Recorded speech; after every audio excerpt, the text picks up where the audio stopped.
All aboard! Tickets, please. Find your seats. The train will be departing shortly. You're aboard the Sleepless Express, a direct journey into the darkness of the night. There are no sleeping cars available on this train. On this journey, you will experience the horrors found within the dark landscapes and endless black tunnels.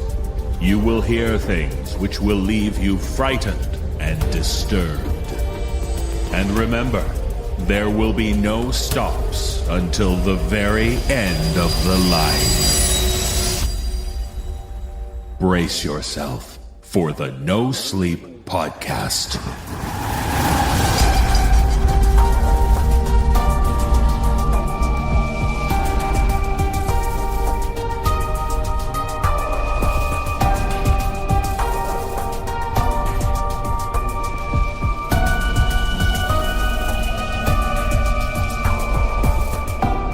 Welcome aboard the No Sleep Podcast. I'm your conductor, David Cummings. Let's face it, you don't have to be alive for many years before someone does something bad to you. Something that really gets under your skin. Something that the kids these days call someone doing you dirty. And how do you respond? We all like to believe we're mature, responsible adults who will either A, ignore the issue, B, forgive the person, or C, plot your revenge for such a grievous offense. If you're a big C, you're the one who would choose option C, then you'll feel right at home with this episode. Because revenge is such a relatable concept for horror stories. We've all fantasized about seeing the offending person suffer horribly for their actions against us. Perhaps that's why Stephen King wrote Carrie, and why Poe wrote The Cask of Amontillado. And while it's not quite considered horror, Shakespeare wrote about diabolical revenge in Othello. The notion of a wronged person finally enacting their revenge in terrible ways is a staple of horror. On this episode, we're here to serve you a cold dish. Or at least to share tales in which people are not too pleased to realize their actions have consequences, and they have to suffer them greatly. And so, as the great Alfred Hitchcock once said, revenge is sweet and not fattening. So, bon appetit. And now, the train is ready to depart. Your journey into the darkness begins now.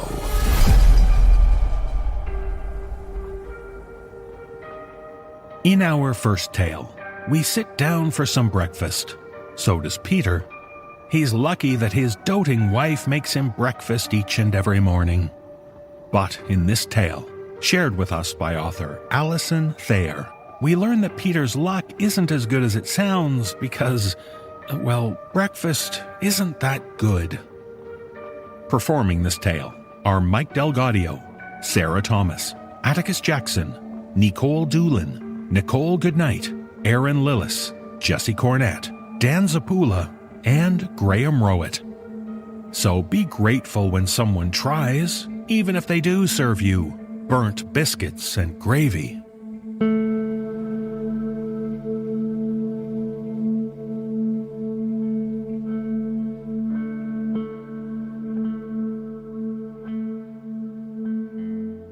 Peter trudges down the narrow staircase to the old farmhouse kitchen. Thin rays of early morning light filter through the small window above the copper sink. The smell of buttermilk tinges the air. God, he used to love that smell. He sits at the worn wooden table, his eyes on his wife. She's wearing her favorite baby blue dress, and her auburn curls are caught up in a ponytail. No matter when he comes down for breakfast, she's always stirring the gravy. He's scabbed over burn on his left arm itches. That was from day 3, when he tried to take the wooden spoon away from her. Good morning, darling. Lynette grabs a potholder and opens the oven door. A waft of smoke billows out, like it does every morning.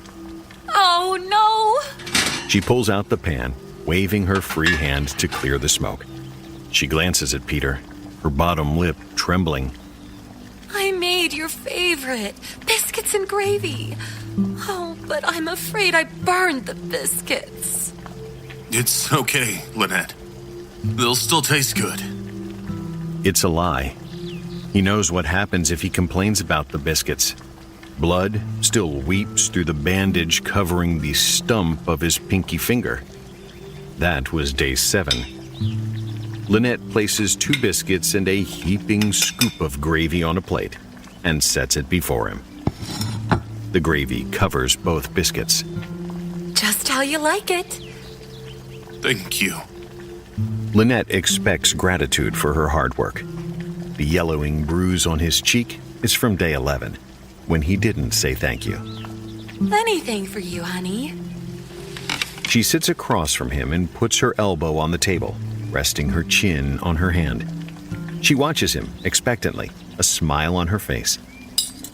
Peter picks up his fork and knife and cuts a piece of burnt gravy-covered biscuit. It tastes like cardboard in his mouth, but he forces himself to swallow. They're delicious. He tries to sound enthusiastic, but it's the 13th day in a row that he's eaten burnt biscuits and gravy.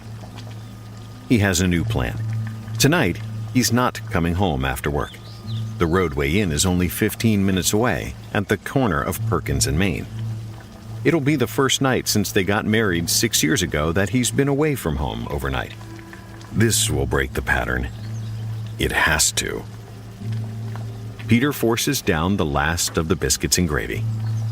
On day 1, he refused to eat them, and Lynette shoved them in his mouth while he choked. Now, he eats them all. Thank you for the biscuits and gravy. I better head to work. His wife stands, comes around, and kisses him on the cheek. Her lips feel like something dead washed up from the sea. Have a good day at the store. I love you, Peter. Peter shivers and represses the urge to scrub at his cheek. Yeah, I love you too. His voice sounds forced, but Lynette doesn't seem to notice. He leaves the house as quickly as he can without seeming rude. Lynette doesn't like it when he's rude. Peter wakes up on day 14 and cracks open his eyes.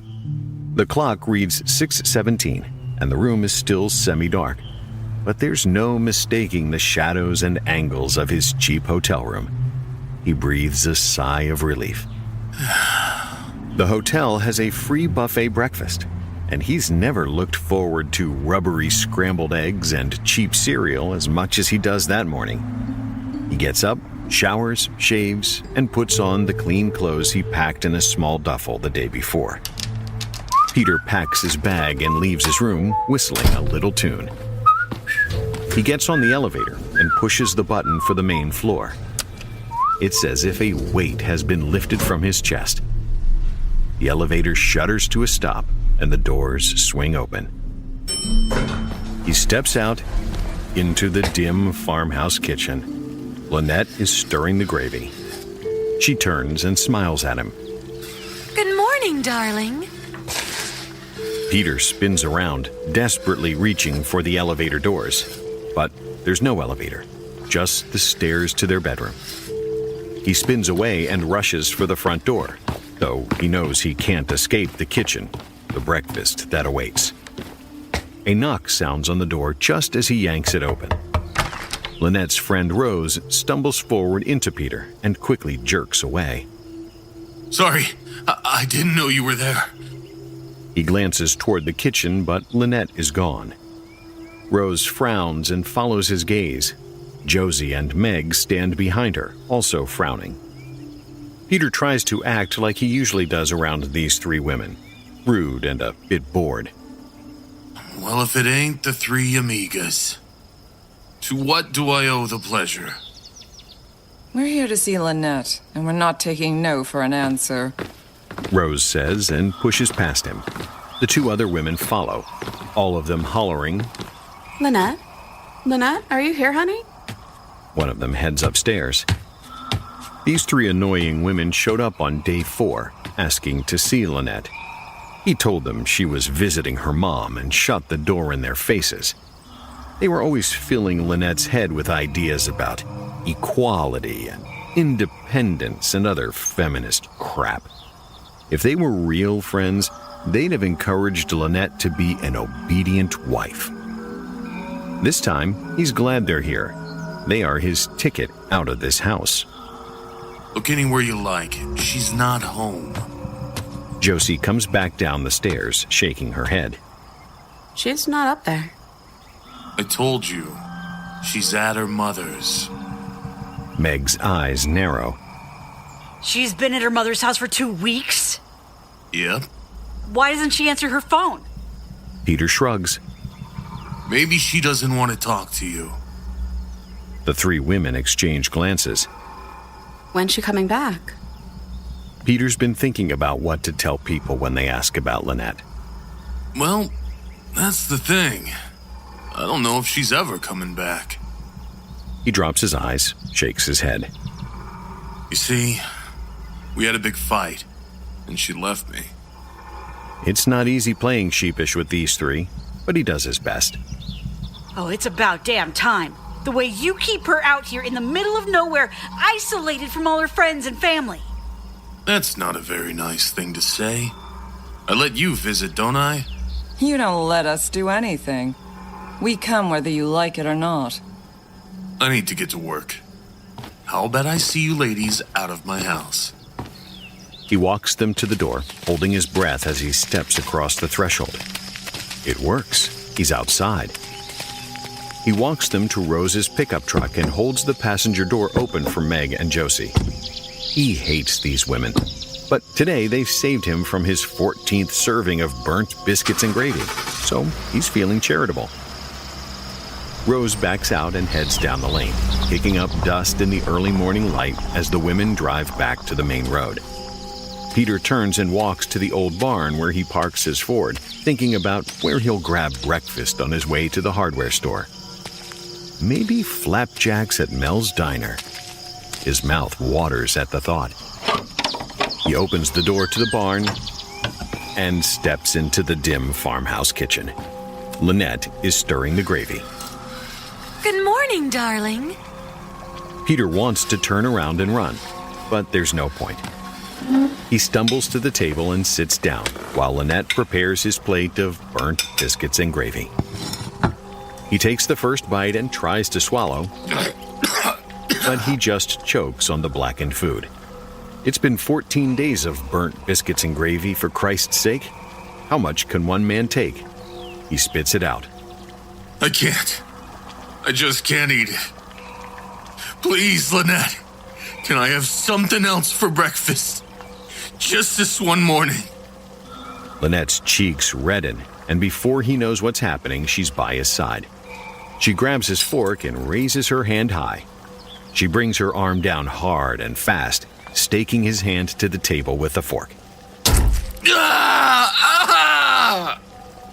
Peter screams as fiery pain radiates through his entire hand and up his arm. He tries to pull back, but Lynette holds the fork in place, tethering him to the table.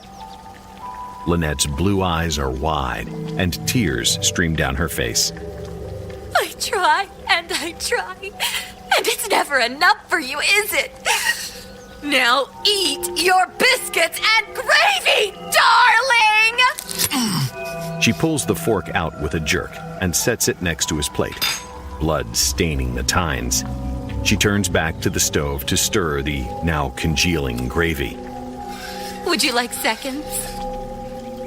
She smiles over her shoulder, tears still sparkling on her now pale cheeks. No. Thanks, honey. Peter wraps his throbbing, bleeding hand in his napkin. His stomach cramps from the pain, and he eyes his breakfast with loathing. But he has no choice. He picks up his bloody fork and wipes the tines on his pant legs so Lynette won't see. He quickly shovels his biscuits and gravy into his mouth, forcing himself to swallow. He understands now what he must do. Peter's shift at the hardware store ends at 5 p.m. He signs out and gets a basket to do a little shopping.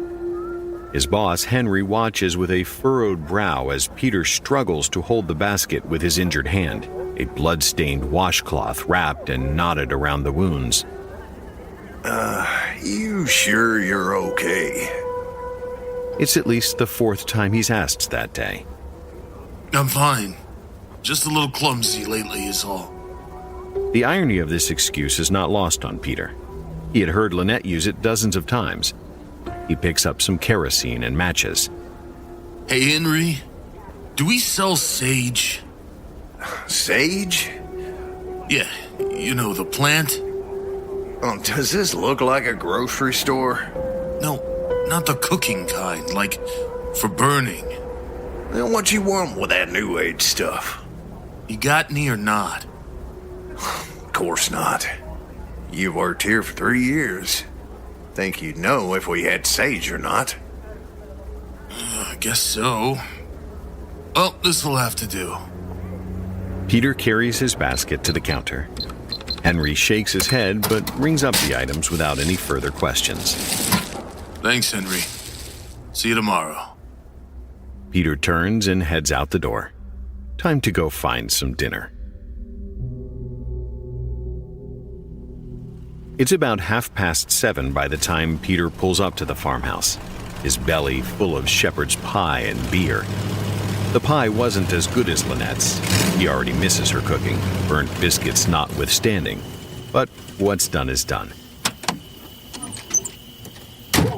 It's late fall, and the land is bare and gray in the shadows of dusk. The windows of the house are all dark. Lynette doesn't bother him in the evenings. He's got the place to himself until morning. But he doesn't go in. The house doesn't feel like his own anymore, no matter the time of day. That's about to change. Peter grabs his bag of supplies from the hardware store and heads to the barn to get his shovel.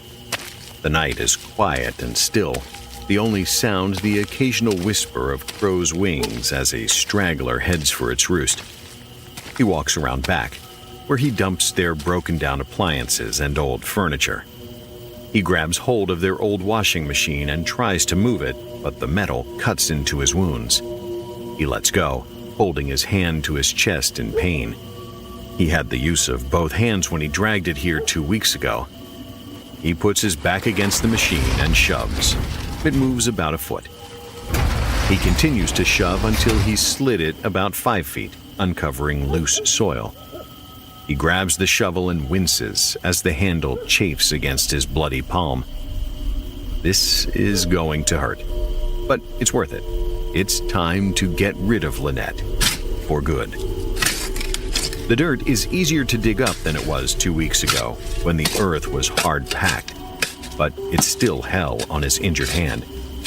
In a few minutes, he's sweating, and his palm and his pinky are bleeding again. The pile of dirt grows. By the time he hits the body, it's completely dark outside. You! Lynette, you stink!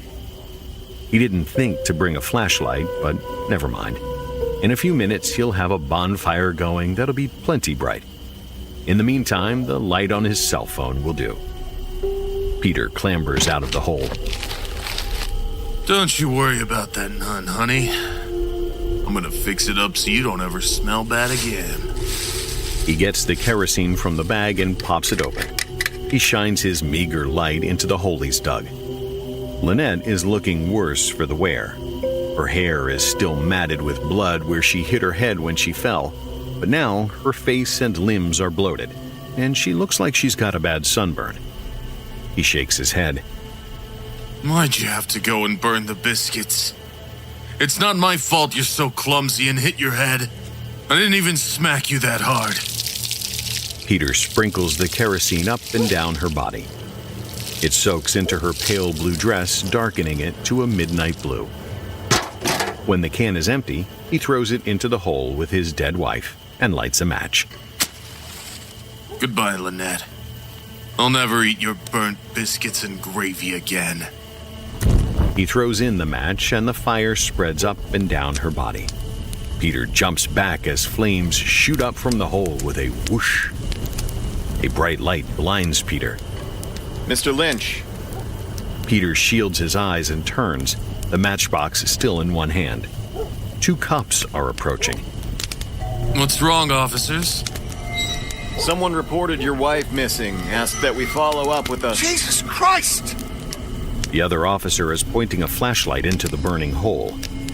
Lynette's body is outlined in fire. The first officer pulls out his gun.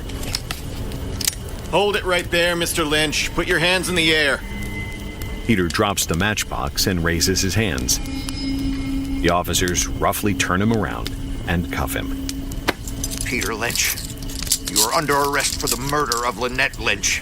You have a right to remain silent. The rest of what the officer says melds with the sound of the crackling fire. Peter just can't focus on it. All he can think is, at least he won't have to eat burnt biscuits and gravy in jail.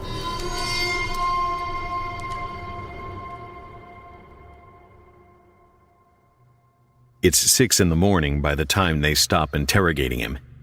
Peter told them over and over again that Lynette's death was just an accident, but they are all hung up on why he felt the need to bury her and burn her if it was just an accident. They don't understand. He buried her because he knew how it would look, even though it was her own fault she was dead. And the reason for burning her? He explained it was the best way to get rid of a ghost. When they all stared at him like he was crazy, he told them they could Google it themselves. A guard takes him to a cell with a solid metal door. A cot is visible through a small barred window. He's so tired that he'll finally be able to get some sleep. He'll explain it all again later. The guard opens the door. In you go. Peter steps into the dim farmhouse kitchen. Lynette is stirring the gravy. She turns and smiles at him. Good morning, darling.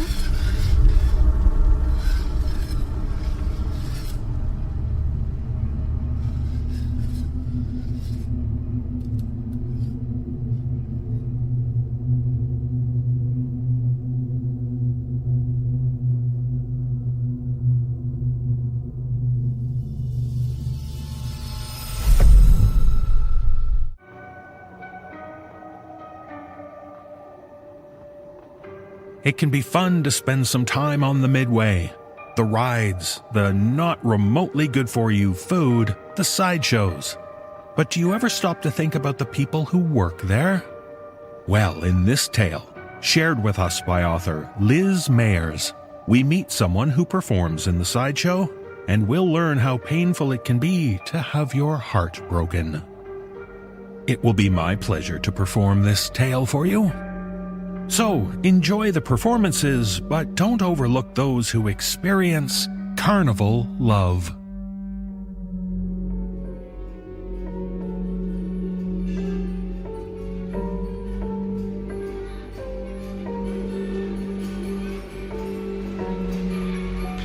Carlos jabbed his long, shiny sword into my chest.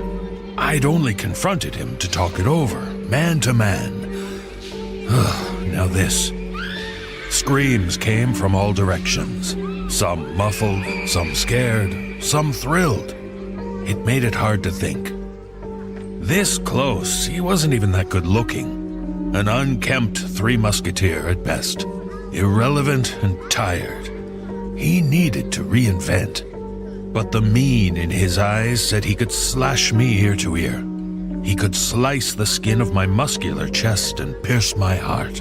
He could dress me like a rabbit. With both hands, I grabbed the blade, yanked it to my right, and Carlos stumbled toward me and fell to the ground.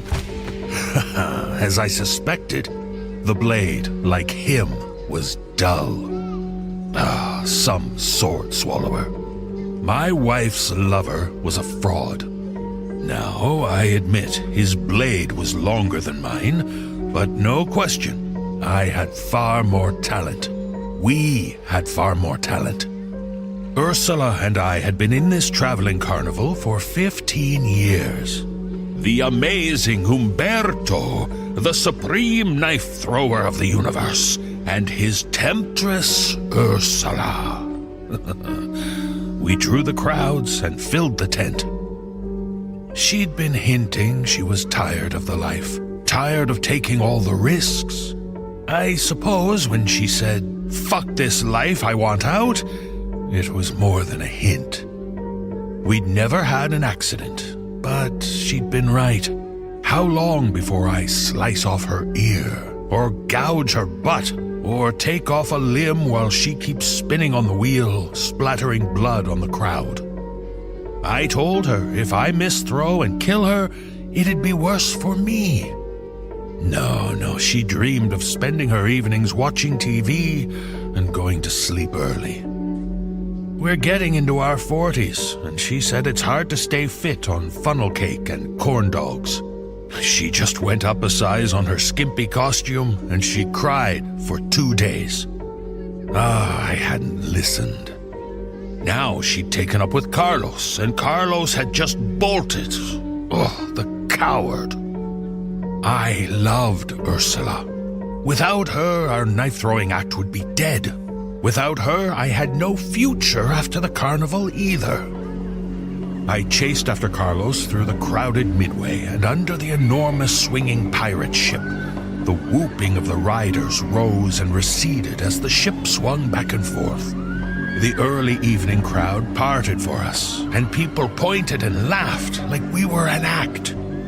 Carlos darted into the spookiest haunted house.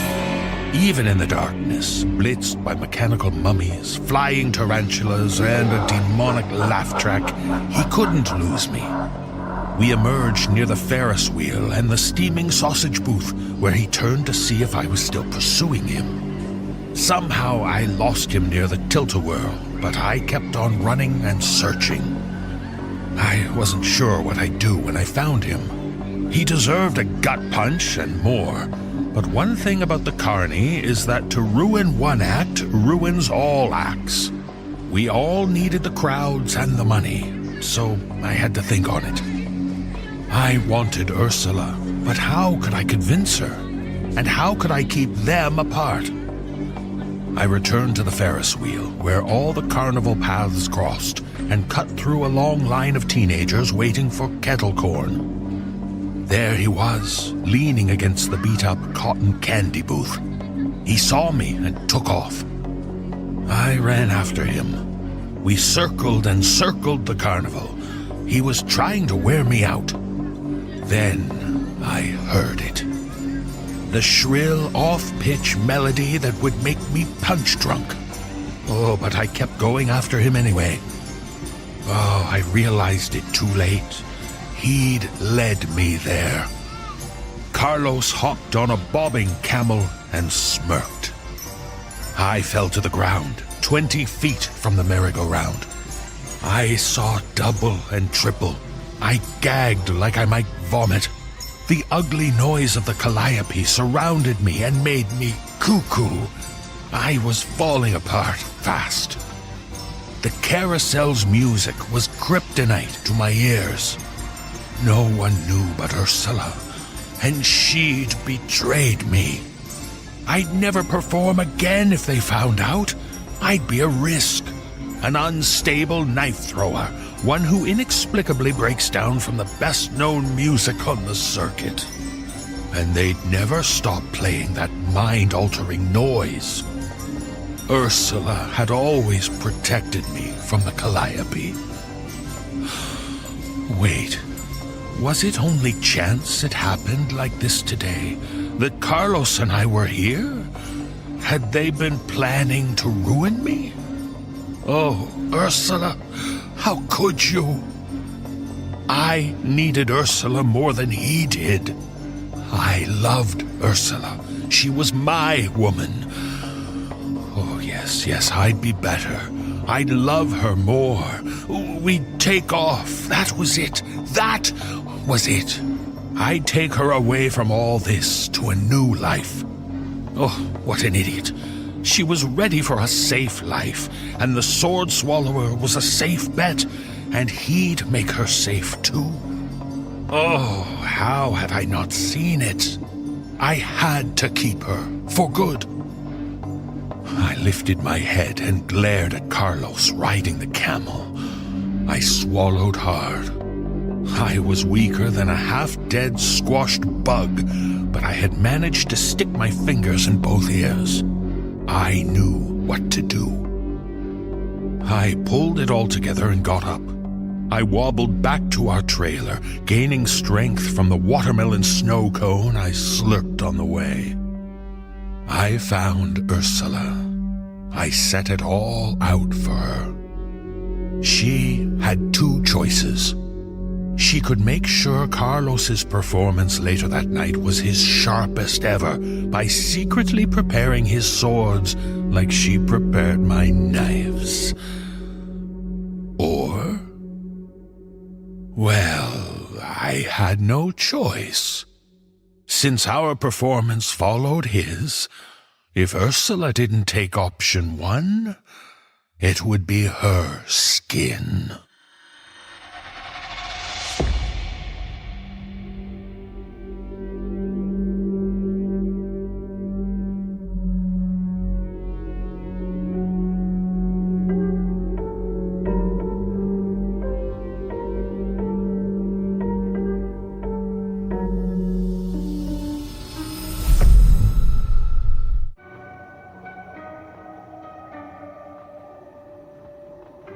I've never experienced it, so I can only imagine how bizarre and unsettling it must be to have amnesia. Not being able to remember things as basic as your name. Simply awful. But in this tale, shared with us by author Rima Chatham-Mycenik, we meet Alex, a woman struggling for her identity. Making matters worse, the police need her help in solving a perplexing case. Performing this tale are Mary Murphy, Alonte Barakat, Rima Chatham-Mycenik, Graham Rowett, Sarah Thomas, and Aaron Lillis. So don't forget, I mean literally, don't forget, you don't want to experience Memory's End.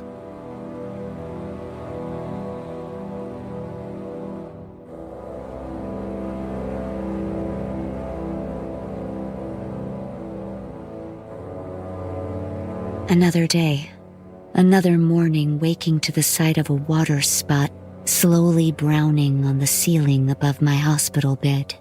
I've been here a week, and I still don't know who I am. No one has come to claim me, and no one seems to recognize me. A few days ago, I asked the doctors and nurses to give me a temporary name, anything to replace the patient and Miss. They settled on Alex Doe. Better than Jane, I guess. I begin each day by scribbling my thoughts into a journal, hoping that someday soon I'll be able to pull a memory from all the fog. This morning as I began to write, I was interrupted by a soft knock on the door. A nurse I like, Mandy, was there to check on me. How are you feeling today, Alex? Her smile was warm and reassuring as always. I shrugged, staring at the blank pages of my journal. Same as yesterday, I suppose. Mandy patted my hand gently and went on to check my vitals. You're getting better every day. Don't worry, sometimes it takes time for the memories to come back. We'll figure it out. Detective Morris is here to see you. Are you feeling up to chatting with him? Detective Morris has arrived at my bedside every day since I woke up. He seems kind, and he's very careful with me, like I'm a glass ornament he doesn't want to break. I nodded to Mandy. Sure, that's fine. Mandy called to the doorway. Come in, Detective. I'll leave you two to talk, but please, Alex is tired. Don't stay too long. Detective Morris gave Mandy a polite nod as he walked in, passing her in the doorway. She doesn't like me very much, does she? Doesn't seem like it, no. Okay, well, I swear I'll keep it short. But I do need to talk to you, Alex. First off, I'm sorry, but we don't have any news for you yet. How are you feeling today? Are you okay? All things considered? I'm okay, I guess. What else could I say? Do you remember anything yet, Alex? Even images that flash into your mind or dreams you've had might help us find out who you are and what happened. Anything. I shook my head. Nothing. The detective's gaze lingered on me for a moment before he continued. Listen, we've been keeping something from you because you were in a very fragile state when you were first admitted. But I think it's time to let you know in case it helps you remember something. There's no easy way to say this. Have you heard of the lipstick killer? He's been in the headlines for years now, but never caught. I think so. Maybe? I felt a growing sense of unease. The phrase lipstick killer knocked around in my mind. Aside from being scary, I knew it was familiar, but I couldn't quite grasp the memory. He's a suspected serial killer. I know the name sounds ridiculous, but it's what the news channels came up with. I'll spare you the details, but each of his victims has been found with a cheek-to-cheek smile drawn on her face. You match the description of his other victims. Brunette, tall, blue eyes, athletic build. We found you and a man unconscious in a fire at an abandoned house, remember? You had head trauma, which explains your memory loss. He hasn't woken up yet. He's not doing well. But he had his ID on him. Does the name Greg Palmer mean anything to you? I blinked, the name triggering something deep within my foggy mind. I'm not sure. Who is Greg Palmer? His sister was the lipstick killer's first victim, about 5 years ago. We had no reason to suspect him at the time, but there's no easy way to say this. We think that he tried to hurt you. And we think that he might be the lipstick killer. We don't yet know for sure because the killer has never left a surviving victim. And I shouldn't be telling you this, but between us, Alex, there's just too much here to be coincidence. My heart raced as the detective's words sank in. Greg Palmer, a man whose name somehow echoed in my fragmented mind, apparently tried to kill me and was the prime suspect in a series of gruesome murders, including his own sisters. And I, Alex only because I can't remember my own name, Doe, was the only survivor. Not being able to remember who this man was or what happened to me made me want to scream. I felt determination wash over me. I want to see him. No way. I shouldn't have even told you this. It goes against every rule in the book. I feel like you're so close, Alex. So close to remembering. I could show you a photo. Would that help? No, I need to see him in the flesh. I have to, Detective. I'm sorry, Alex. My hands are tied. Over the next week, Detective Morris continued his daily visits, and I persisted in my request to see Greg Palmer in his hospital bed. The detective finally relented. Okay, Alex. You can see him. I pulled some strings, and it'll be safe anyway because he hasn't woken up. They think he has about a 50-50 shot at this point. But don't worry, I will be there, and so will the officer guarding him. Are you sure about this? Yes, I'm sure. Take me to him. All right. I'll ask the nurse to get you into a wheelchair, and we'll bring you down to his room. Know that we can turn back at any time. You don't have to see him. I'll be fine, Detective. I was determined. I needed my memories to come back, and it was possible that seeing Greg would help me. When we entered the dimly lit room where Greg lay in a coma, a flood of memories poured in. I started to gasp. My head was spinning. I couldn't think straight. I couldn't breathe. Alex, are you okay? Mandy stepped between us. That's enough, Detective. We have to get this patient back to her room right away and have the doctor see her. This was too much too soon. She's in a very weakened condition. We should never have allowed this.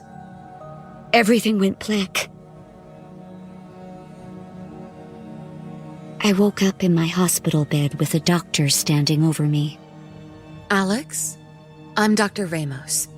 You fainted, but your vitals seem fine now. Are you feeling okay? I think so. I just felt very woozy, but I'm okay now. Really. I wanted to get the doctor out of my room so that I could be alone to think. All right, well, you seem okay. Your nurse will be in to check on you later, but just hit the call button should you need anything. Once the doctor left, my mind raced with images of my past. I remembered my mother. I could have been her twin. I remember her never allowing my stepdad to see her in the morning until she had applied a full face of makeup, including a perfect pout of blood-red lipstick. You have to be beautiful for your man, dear. That's something I've learned with your stepfather.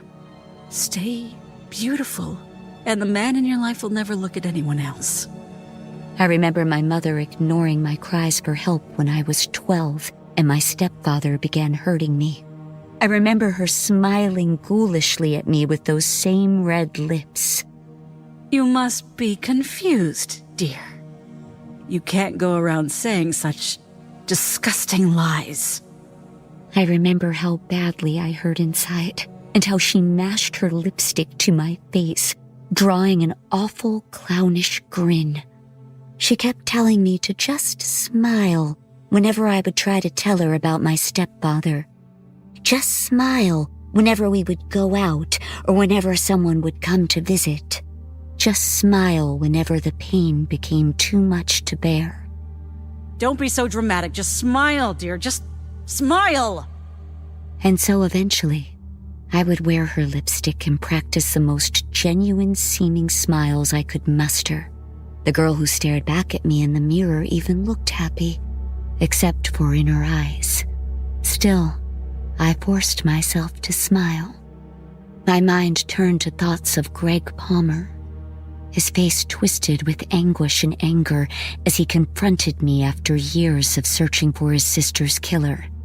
He found me while I was out for a jog, of all things. I ducked into an old abandoned house I had often seen during my runs in the woods. It was overgrown and falling apart, but it was big and seemed like my best bet. Greg chased me in, but I lost him pretty quickly. I was hiding in an eaves closet in a second-floor bedroom behind some old boxes. Get out here! I know who you are! You know what? Forget it. I'll get you out. I prepared for this. I've got a lighter and some lighter fluid. Ready to come out now? I didn't respond. No? Really? Okay. I warned you. I didn't believe that Greg would do it. But soon I heard the cracks and pops of a roaring fire.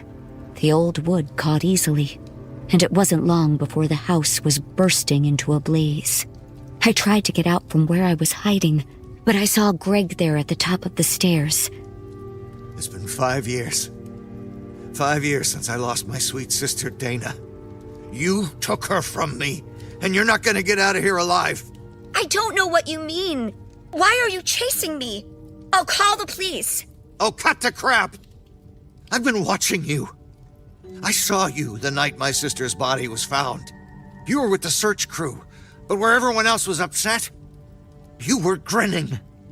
You had this horrible red lipstick on your face, and you were just there, smiling. I made my way through the crowd to talk to you, but by the time I could get past the swarm, you were gone. Then when the next killing happened, I joined the search that time, and I saw you again. Nobody believed me, but I saw you! More of the house was engulfed in flames. Both Greg and I were coughing. It was getting hard to breathe. You're crazy! It wasn't me! We need to get out of here! Shut up! Greg pulled a tube of lipstick out of his pocket. You see this? This was my sister's. I always told myself that when I found her killer, I'd get my revenge and do to them what they did to her. And that's what I'm gonna do. I'm gonna choke the life out of you, and I'm gonna draw a big smile on your face for all the goddamn world to see. He jammed the lipstick back into his pocket and pulled out a knife as he moved toward me. I wanted to scream for help, but before I could say anything else, the floor began to give way beneath us. And that's all I remember from before waking in the hospital. That tube of lipstick was all too familiar. It was my mother's old brand, the very one she had used, the one I had used since I was 12, and the memories it conjured were far from innocent. As I stared at the lipstick, trembling with dread and revelation, I recalled meeting Dana Palmer our freshman year of college, how we became fast friends, and how one night she had blacked out at a party and the worst things had happened to her. She confessed this to me one night as we walked in the woods near our dorm. She was understandably upset, but I consoled her and gave her a tube of my lipstick. I always kept some on hand. I told her that I knew it was hard, but that she could still have a pretty smile. Dana became angry with me, and we fought. She yelled and screamed, and she pulled my hair. But in the end, she was smiling. It was such a pretty smile. I wanted all the sad girls to have pretty smiles. Pretty smiles for a beautiful world. I had selected the perfect shade for each of them, and when I strangled those girls, I knew those smiles would be there forever, even as the light left their eyes. The words of my mother echoed in my mind, her voice dripping with sweet malice. Just smile, dear. Just smile. The more I remembered, the more the dread slipped away. The smile I had worn for years, the one I had been forced to perfect as a child, was now etched onto my own face. In a moment of clarity, I forced myself to look solemn again and maintain my composure. A nurse could come into my room at any time, and I needed to hide the truth that had clawed its way back into my consciousness. I wanted them to keep believing that Greg was the lipstick killer. I needed them to. The story was perfect that way. He basically gift-wrapped himself for me, carrying lipstick and a knife into the house. As the days passed, I bided my time, pretending to still be weak and disoriented since fainting.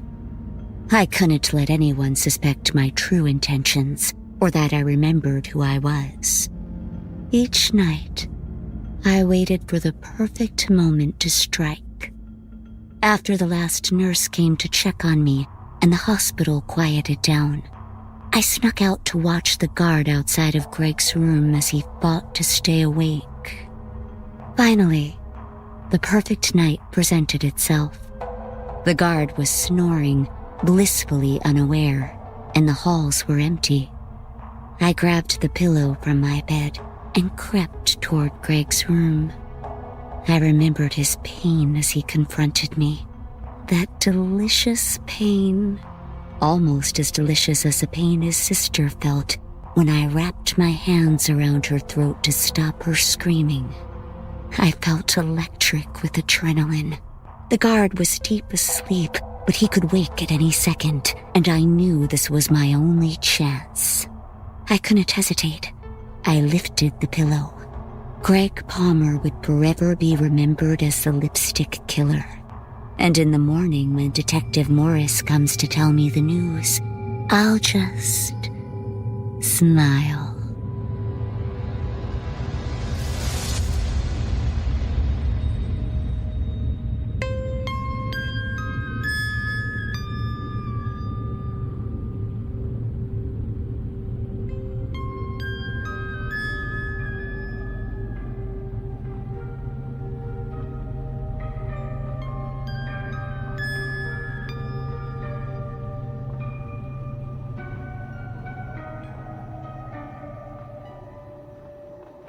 If you believed there was treasure buried somewhere on your property, would you go looking for it?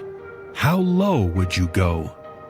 Well, in this tale, shared with us by author Caleb James Kay, we learn about two brothers who went deep to see if they could solve an age-old family mystery. And all we have left are some of their files to figure out just what went on down there. Performing this tale are Reagan Tacker, Matthew Bradford, Dan Zapula, Zolavir Nelson Jr., Danielle McRae, and Wafia White. So stick to digging for a treasure chest. It's safer than going down the well.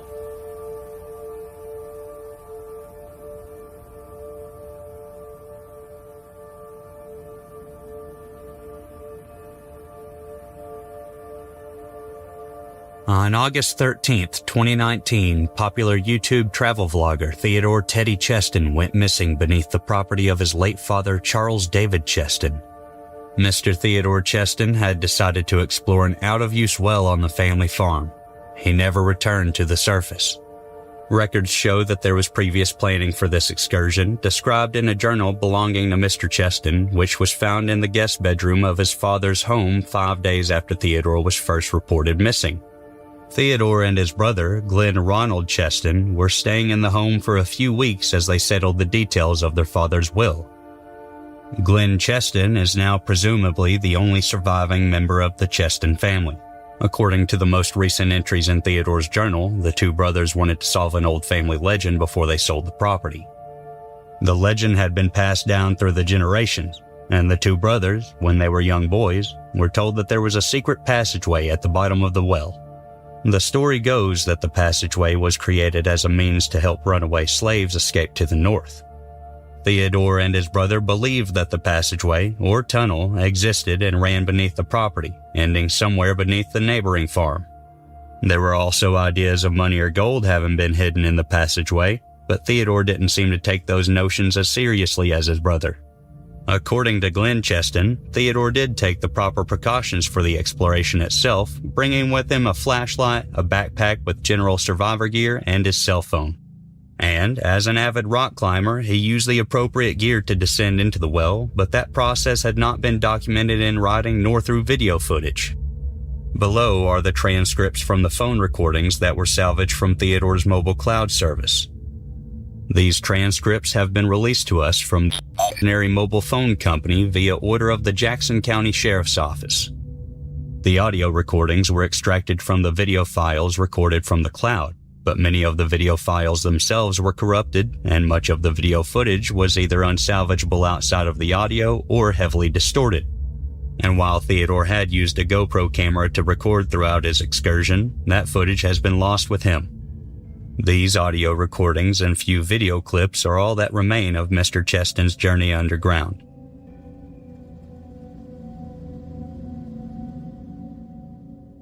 File number 1 starts with only the audio working.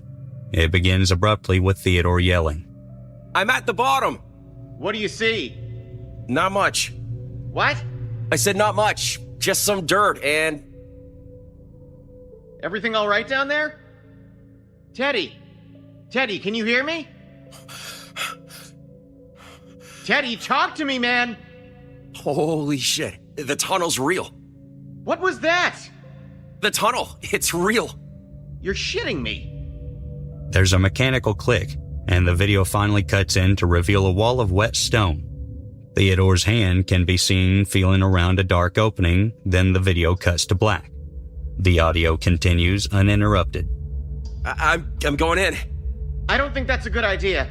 I'm just going in a little. What? A little. I'm just going in a little.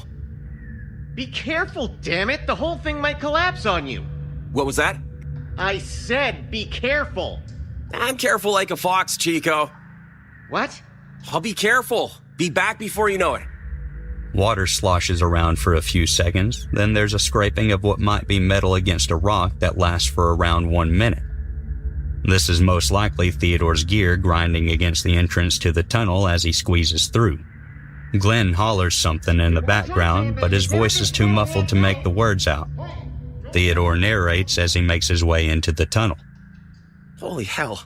This is much bigger than I'd ever imagined. I mean, from what I can tell, the width of the tunnel is about 4 feet wide. The height, I'd say maybe 5 feet.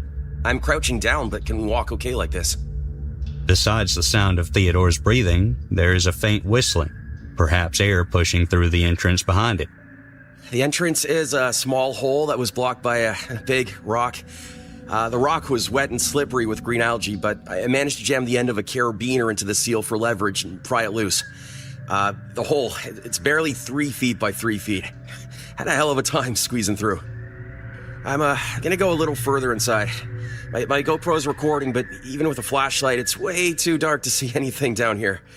To be on the safe side, I'm also using my phone to record to my cloud as backup. Don't need a replay of what happened in that cave in Utah. Still pissed I lost that GoPro.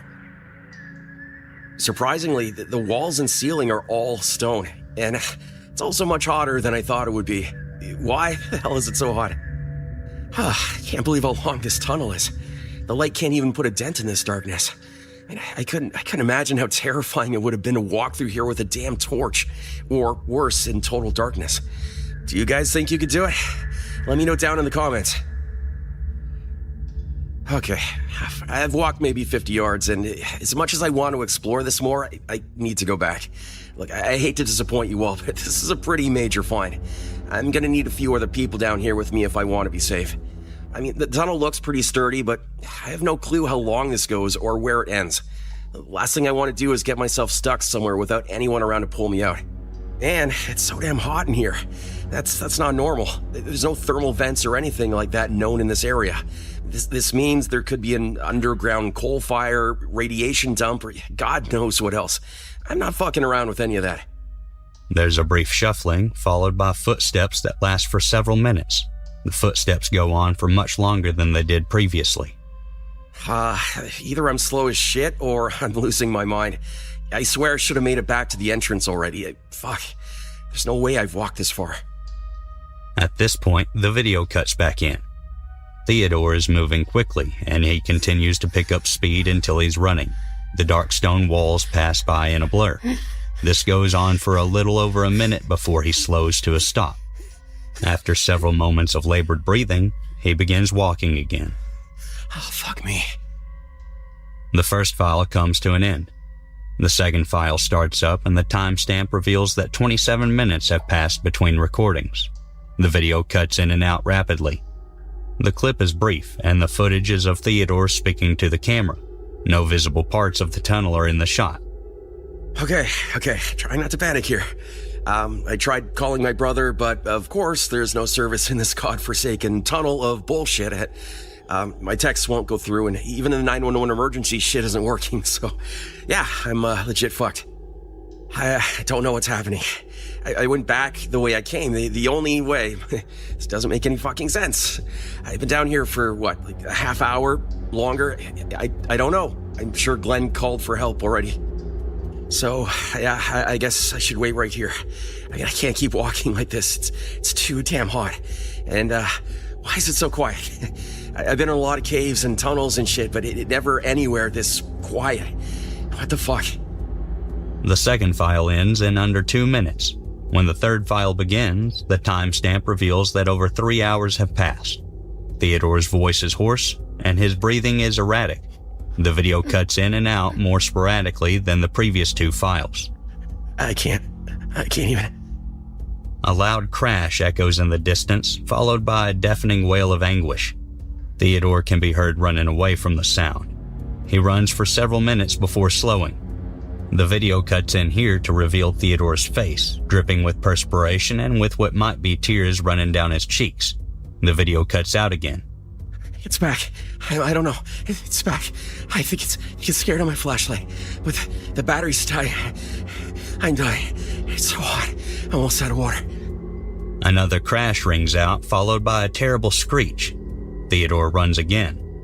This time it only lasts for 20 seconds before he stops with a loud thud. He lets out a painful groan. Ah! What the fuck? A wall? Oh, the tunnel. Fuck, I'm at a dead end. The video cuts in for only a few seconds. Even when paused, it's impossible to make out what the camera is seeing. There are what appear to be eyes glowing in the blackness at the very end of the light's range. Then a shadow moves right as the video cuts back out. What do you want from me? What are you? The audio and video cut out here, but the recording file continues for another 17 minutes. Despite the best efforts of all involved, the recovery team was unable to reclaim the audio or video of these lost 17 minutes. No known technical issue with the file has surfaced, leaving the team at a loss as to why these 17 minutes are blank. The prevailing theory is that the heat and/or moisture of the tunnel somehow affected Theodore's phone camera and microphone, thus corrupting the physical act of recording but not the saved cloud file itself.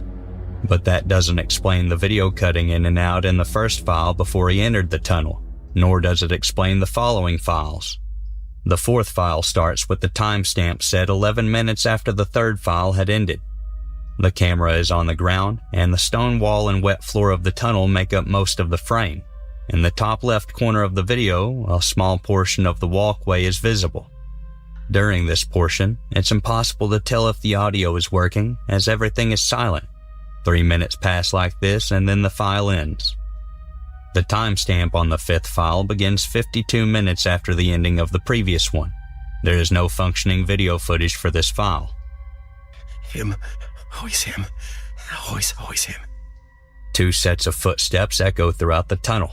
The first set of footsteps clearly belongs to Theodore. The second set, heavier and more pronounced, trails close behind. You could leave if you wanted to. We all could. A sudden gasp of air causes the microphone to hiss loudly for several seconds. It's like there's a voice talking beneath the hissing. Yeah. A minute of silence passes. Yeah.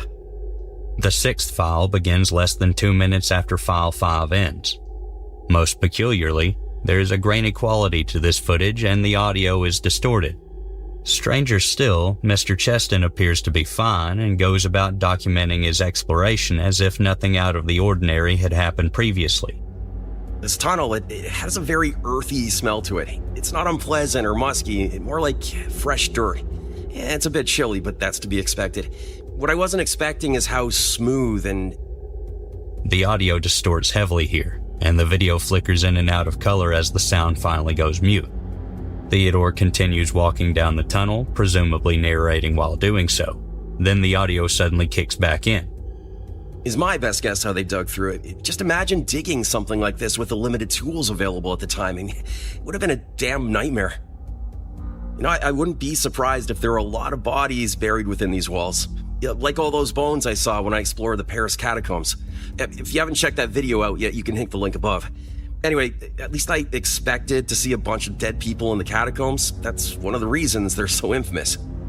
But this tunnel, though, I don't know, man. Something just feels different. It feels, off. I mean, I've only been here for a few minutes, but it seems like it's been hours. For the next 14 minutes, Theodore walks silently through the tunnel. His pace never changes, and his breath remains steady. There are no discernible changes to the tunnel either. It's as if he's walking through the same stretch of tunnel in an endless loop. File 6 ends with Theodore still walking straight ahead, but File 7 begins in a startling fashion. It shows Theodore walking forward through the tunnel, but it's being recorded from behind by an unseen person using his phone while following him. You can hear heavy breathing from the person recording, but Theodore doesn't acknowledge the person's presence. He simply marches forward as if he's in a trance. File 7 cuts to black in less than a minute. Unfortunately, Files 8 and 9 are corrupted and unable to open.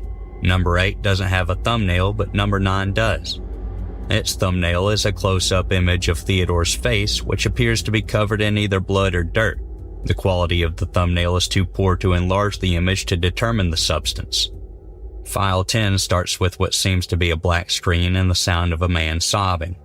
When the video engineers adjusted the brightness on the video, a grainy outline of Theodore comes into focus. He's rocking in the fetal position in a corner. I just want to go home, please. I just want to go home. He repeats the phrase over a dozen times while crying into his arms. Then a loud bang rings out and Theodore snaps his head to attention. The file cuts off there. The video for File 11 doesn't work, but the audio is clear throughout. For around 1 minute, the heavily accented voice of a man speaks, presumably to Theodore. But Theodore's voice is never heard in this file. The man speaks slowly, and his voice is harsh. The stars above shine on earth, but not in hell. No stars shine here, and not only wicked man in hell. There be no wicked man down here. But if evil you looking for, evil you find. No righteous man build this tunnel. The devil be the work of the devil. Skin white as snow, soul black as tar, the devil. He built this tunnel. We just die here. Over and over. Over and over. Over and over. The video image is clear in File 12, but there is no audio. Theodore nor anyone else is shown on screen. Most of the frame is made up of a stone wall, but if you zoom in on the left side of the frame, there is what looks to be a sliver of light shining through an unseen crack or opening. Multiple times during the 14-minute clip, you can make out tiny rocks and dust being blown to the right from where the light is coming from. The most accepted theory at the time of viewing was that the phone had been set right near the entrance of the tunnel at the bottom of the well. The true horror of Theodore's fate is made more evident in File 13. The video starts with him running through the tunnel. His heavy footfalls echo throughout, and multiple voices call out from behind, the sound of their footsteps closing in on him as he runs away. You stay with us. Die with us. Over and over. Over and over.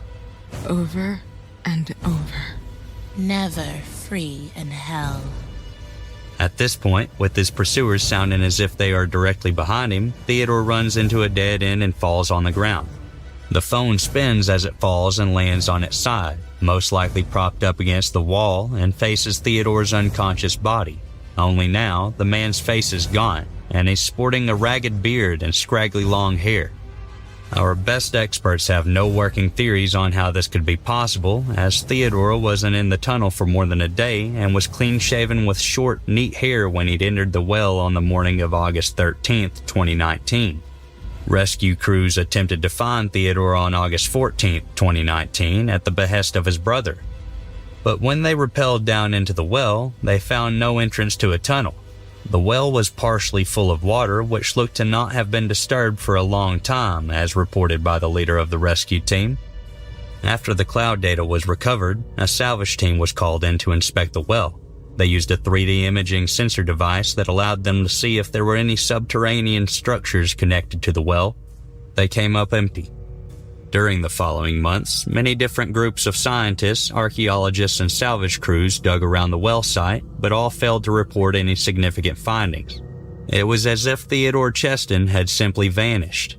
If it weren't for the audio and video recordings recovered, there would be no clues as to what had happened to him. As of October 1st, 2020, the fate of Theodore Teddy Cheston is still a mystery.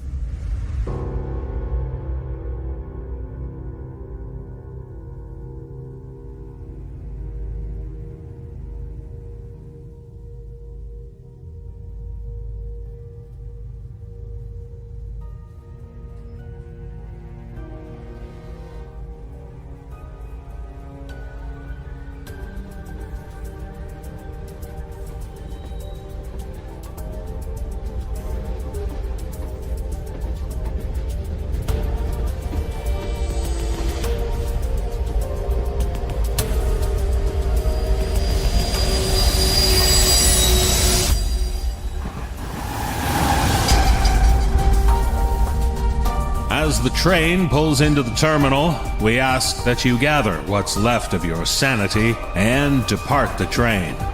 Thank you for traveling with us on the Sleepless Express.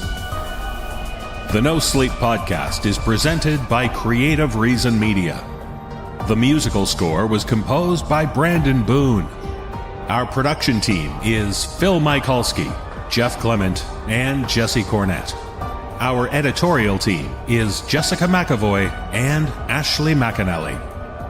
To discover how you can get even more sleepless horror stories from us, just visit sleepless.thenosleeppodcast.com to learn about the Sleepless Sanctuary. Ad-free, extended episodes each week, and lots of bonus content for the dark hours, all for only one low monthly price. On behalf of everyone at the No Sleep Podcast, we thank you for traveling the rails with us for our 21st season.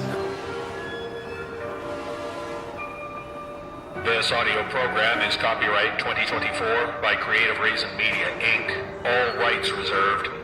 The copyrights for each story are held by the respective authors. No duplication or reproduction of this audio program is permitted without the written consent of Creative Reason Media, Inc.